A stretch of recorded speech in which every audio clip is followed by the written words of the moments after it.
guys, it's Matt here from Mini War Footage, and this evening I'm going to cover through the next part of the how-to Oathmark. So this one is going to be on how to build an army list. I'm going to take you through how you translate your territories into your army list, and a few of the limitations that you've got there that you'll have to bring into play when you're deciding on what you're going to do. So I'm going to bring that up onto the screen. So I should turn into a little screen, and then we'll just take you through it. I'll take you through the official Oathmark one that you can find on the Osprey webpage, and the version 2 that is on the Facebook page, and the one I use. So yep, and here we go. So as you can see here, I've got up on the screen at the moment, I've got the official markdown version, and then I've got the Excel version that's on Facebook page. So on here you can see that basically, if you're going to write it out, and you've got the books, you've got your army roster, you come in here, you've got your unit types, quantity of men, you put in all your unit attributions, any specials, and the base size. You can print that off from here and just pop that out and write it out. I believe there is a actual army builder that Osprey did. Only thing is, I cannot find it at all.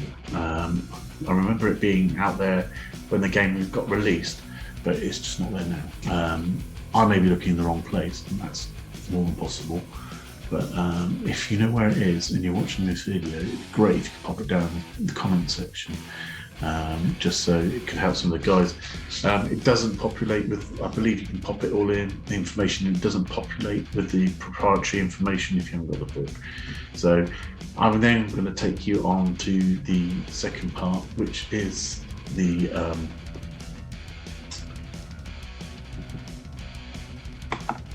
so yeah, here we are in the second part. So this is where I use the Excel spreadsheet, and I go ahead and build a kingdom. So I built just a random kingdom here.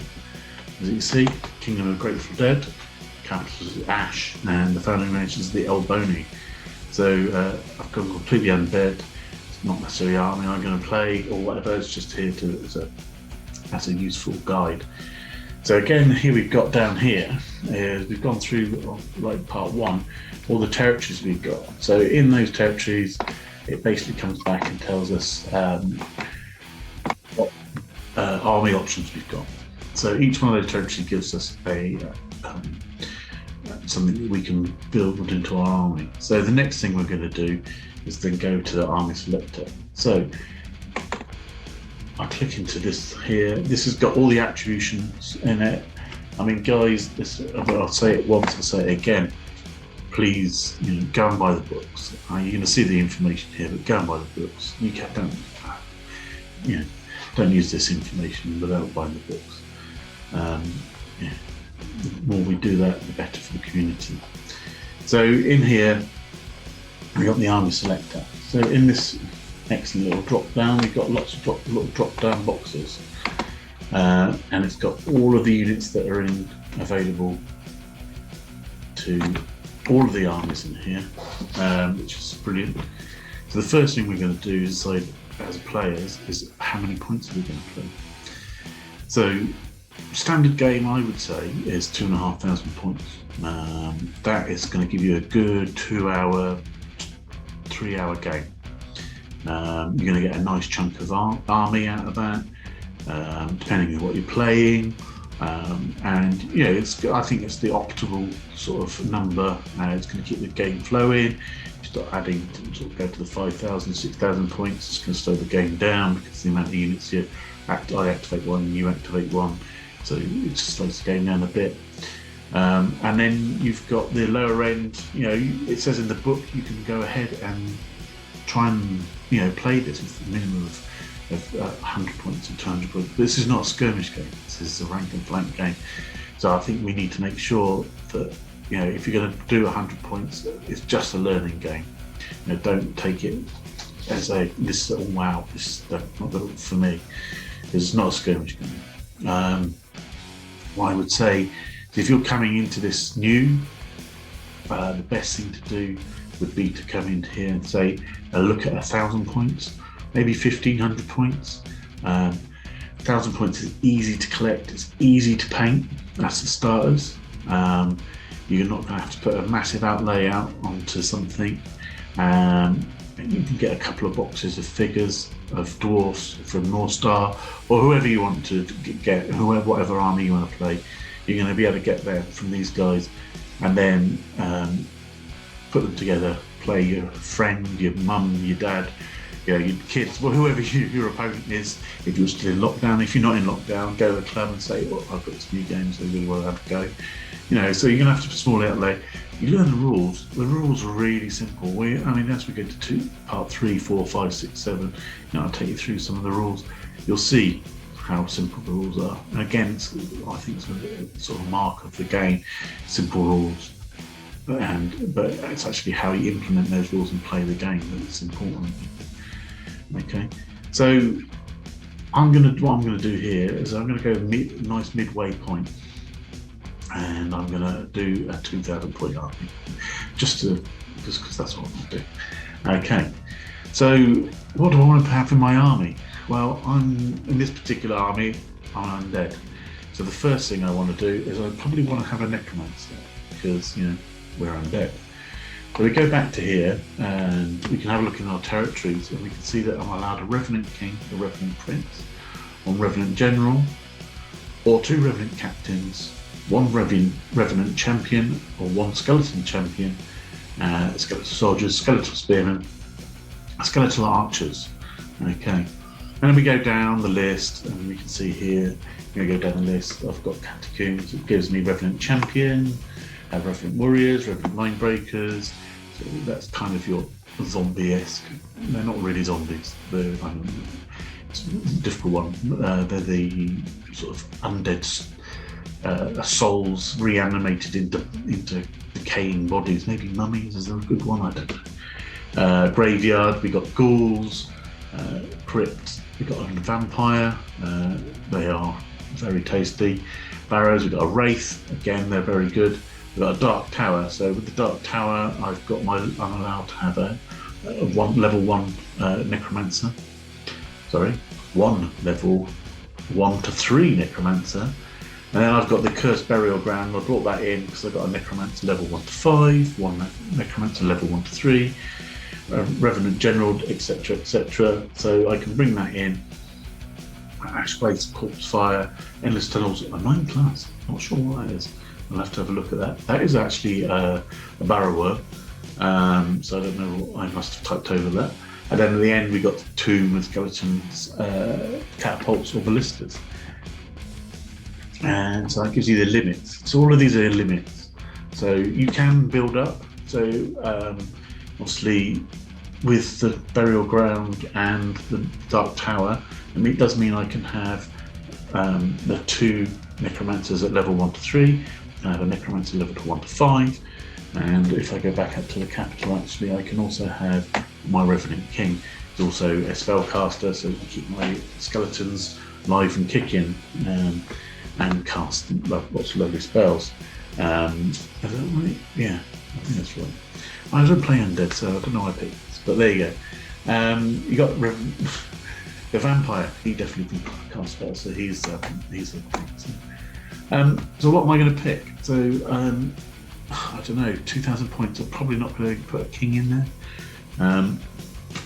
But I am going to decide I'm going to have my army led by Necromancer. So in here, and this is why I much prefer this. I'm going to go and find under for Necromancer. My Necromancer. Oh, just me scrolling now. There we go. So here we got, actually you can see on the screen here, we've got Necromancer 1, level 1, on a horse and a chariot. So this is all points been added into here, and it's fantastic. So I'm actually going to pick a level 3 Necromancer as my captain, and then here I'm going to put in my quantities. I've got 200. Okay, next I'm thinking, well, what do I want to go? I want some nice sort of easy troops. I'm playing undead, so what am I going to do? Got to have some skeletons, nice and easy cheap. They actually activate quite high, quite low, even though you only get 1 dice. They don't run away. Difficult to hit with bow. Okay, so let's get some skeletons. It's going to be under S. Skeleton. So I'm going to go here and I'm going to go, skeletons. What do I want? I'm going to go skeleton soldiers.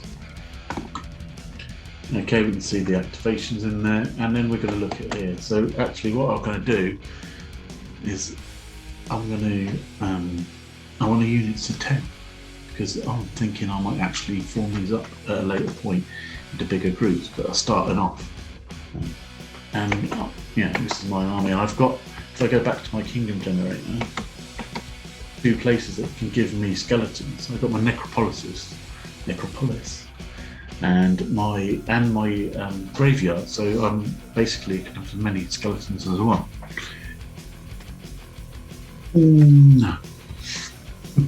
So the first thing is, as I can't do that, I need to actually read the rules a little bit more and see that I'm only limited to 4 types of each unit. So actually skeletal soldiers, if I wanted 10 minimum groups of 10, I could only have 40. So okay, is that what I want to do? Well, no, probably not. I've got to take 20s. So you can see this automatically adds up all your points for you, which is why I use it, because I'm super lazy when it comes to this. And actually, this is a fantastic little piece of kit. So look at this. I will give you him his name at the end, because I forgot to give it out last time, and I kind of feel bad for that. But here, I know what I'm after. Skeletal. Okay, so I've got myself there. Now that gives me the option. I can, if I wanted units of 10, I'm not sure why, but if I wanted units of 10 skeletons at 11 points each, I could take this on, and then as they march on table, split them all up into 8 different groups. That's obviously going to give me a lot of activations. Maybe I've got something that's sitting behind them. There's lots of reasons why I might do that, to be clever with them. But I've got my 4 units. I cannot have any more skeletal soldiers. To back up my skeleton soldiers, I think I actually feel like I might need some a ballista, because actually I'm going to get a skeletal light catapult. I'm going to get one of those because they're actually quite handy. In fact, I'm going to get 2 of those. This is a lot easier than flicking through this. So why am I doing that? Because catapult's quite good. Osprey, P from Oath 1, and Michael's from opponent on War Corgi. He's as well opponent, yes, and as it says, box out the way. So yeah, so I'm building that up. This may be not. I'm not trying to show you how to build the best army list down here. I said I haven't played undead. I've played against the undead. Not necessarily the best army list. It's just an army list and how you build it up. So then I can go through. I want a vampire. Why do I want a vampire? Because why the devil wouldn't I want a vampire? The other thing is I have played against vampire, and they are spectacularly good. And they get, but they're 312 points. Ouch. Okay, so it takes me to 1582 straight off the bat. So I've got 2 fairly powerful magicians in there. And you can see in here, basically it gives you the equipment that they've got, or the specials. So you're looking for that. That's in the book. You go into the book. I could show you that through again. You go through and it'll tell you all the different details. It does break down in the rules what all of those then. So you can see in here, they've got Spellcaster 3, Shielding 2, Fire Over, Magic Items, The skeletons are undead, they're uncaring, unthinking, they've got spellcaster control. If I kill all the spellcasters, all these skeletons die. Necromancer hunting time, guys. And then you've got the vampires, got monster, undead, discorporate, magic items, shielding. So you've got all of those special things. They're in all of those descriptions and how you use them are in the book. I'm not going to cover those. You don't need to, because you're going to go and buy the book. Okay. So what next? Well, if I'd actually had a mixed race army kingdom, I could obviously go in there, and then if I stuck, I don't know, elves in this, I can then pick an elf army, you know, bit elf bits, and that's that. But I'm going pure undead, because everybody seems to like that. So what else am I going to get? Actually, I want some revenants. I'm going to put some revenant line breakers in there. Again, here we've got 20 points. I'm going to probably pick 15. Okay, and actually, what I'm going to do is pick 14. Why I'm going to pick 14 is because I'm going to add a champion in there. Because when we add that champion in there, he takes the place of one of the figures. Because you can only ever have 20 figures in a unit, which is why these numbers here, it's always a maximum of 20. In your foot soldiers, catapult, you could put 20 in there, but you can only have 2, so don't do that. The monsters will give you, again, you go back to that territory. If we went into have a look at them, it says one off, so I'd get one vampire, I get one of these. I can go to another territory, so kingdom, here we go, so ghouls. So apparently I can have as many ghouls as I want. So let's have a look. Let's have a look at ghouls. Let's have a look there.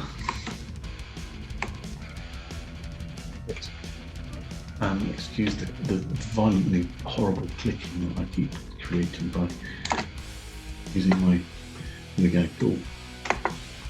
Okay, they're 15 points each. Okay, so I'm gonna not take any of them actually, because I don't want to. That's not my army, but you can see here, there's the maximum. I haven't picked anything particularly monstrous where you can only, some of them will have 3 in, or 6. So if you go to the elves, and you can have, it will say you can pick wolvers, so you can have 6 wolvers or 6 spiders, or you can have ash wasters, you get 1 corpse fire. So you have to take those limits in as well as your step, your 4.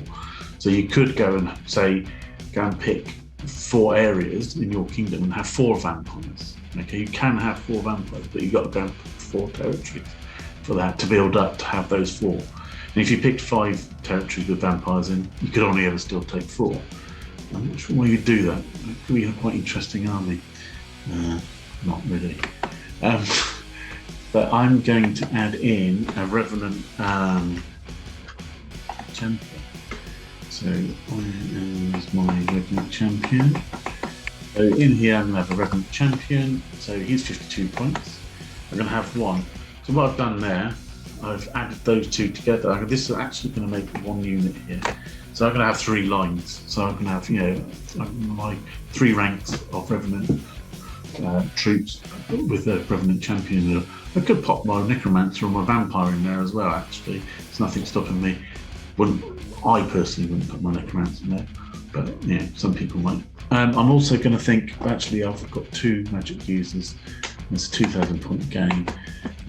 Maybe I need to put another magic user in. I find that most people that play undead have more than 2 Necromancers. And it's 50 points as well. So we pop that in there. 1964. Okay. So I'm a few points off. You can go back in here, you can go and change this up. 20 points off. So if I take that to 15, now if I put that to 15, it's going to leave me with 16 points left. I could go in there and see if I can stretch another 16 points or something else. I don't think I can. Could go in there and see if I can take a magic item. I can't because I think the cheapest is 30. But what I can do now is I've taken that unit up to a rank of 3 +1. So there's going to be, I could have 16 revenant figures. So if I take one casualty, I take that guy off. It's actually, what it does is sort of softens up and keeps me with that core of 3 for when I want to charge in. So using those little bits of points that you've got left over to expand out what you originally started to think about, it's not a bad idea. Something I have done just to keep those ranks up front. So if you're taking 10 guys, so I'm taking 10 elves, archers, and I've got a few points left over, I can take 12. I'm going to take 12 because if I take 2 casualties, it still gives me that extra rank, which when I'm shooting gives me that +1. When I'm charging in, when I'm in melee combat, it gives me that +1 for each of those ranks. So it's quite handy. I'm not going to do that though. I'm going to take that down to 14. So what I am going to do is going to go and find a magic. I'm going to find a magic weapon. That magic weapon is called the Ring of Spellcasting. Okay, so I'm going to buy one of them. It takes me to 1994. It's a bit weird. So we're time traveling as well. But basically, what this particular magic item is giving me an ability to give one of my magicians an extra spell. So it doesn't matter what level they are. They pop the ring on for 30 points. Boom, they've got the Necromancer level 3.